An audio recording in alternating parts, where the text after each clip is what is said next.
Le Bayern Munich prépare bien un sale coup au PSG. Le tout petit détail qui affole les médias catalans, ça concerne Ousmane Dembélé, le mercato parisien et un joueur du Barça et le montant XXL promis au futur vainqueur du mondial des clubs. Abonne-toi, le journal du foot, c'est maintenant.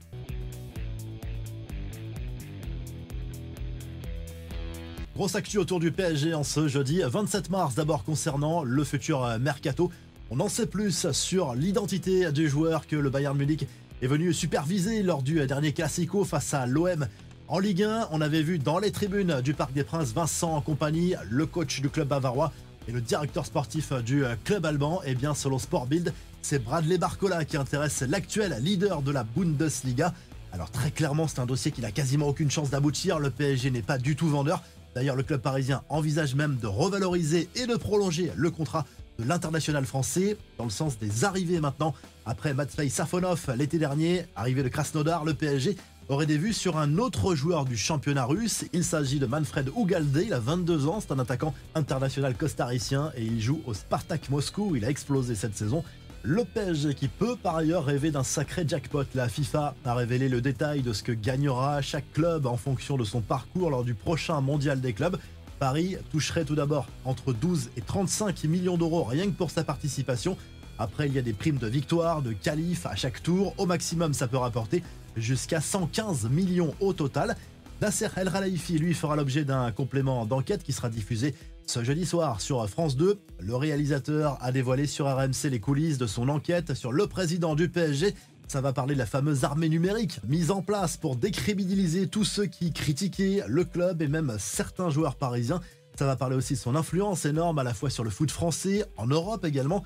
Et on apprend aussi que le boss des champions de France aurait un rêve secret, celui de devenir le patron du football mondial dans les années à venir, c'est-à-dire président de la FIFA.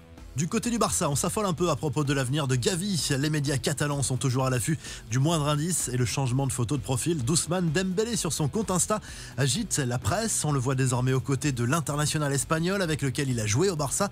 Il n'en fallait pas plus pour relancer la rumeur d'une possible approche du PSG pour le jeune international espagnol. Franchement, le raccourci est un peu léger, mais on sait que le joueur plaît beaucoup à Luis Enrique.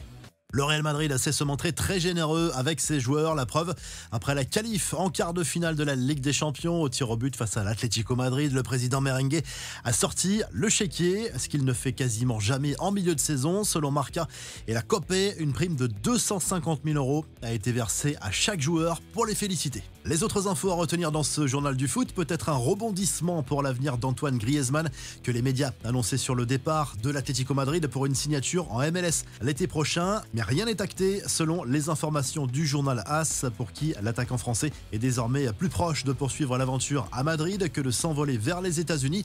Il est sous contrat jusqu'en 2026. Le projet aussi ridicule qu'hallucinant de Botafogo selon Globo Esporte.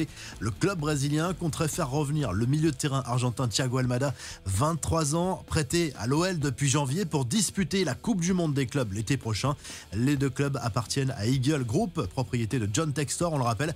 Enfin, Lionel Messi qui troll les Brésiliens. La Pulga était forfait pour le rassemblement du mois de mars, ce qui ne l'a pas empêché de tacler à son tour sur les réseaux la Seleção et Rafinha qui avait insulté les Argentins avant le match. On le rappelle, à domicile, à l'extérieur, où que l'on soit, avec cette sélection, il faut toujours parler avec le football, a écrit la star de l'Albi Céleste. Abonne-toi, on se quitte en vidéo et à très vite pour un nouveau journal du foot.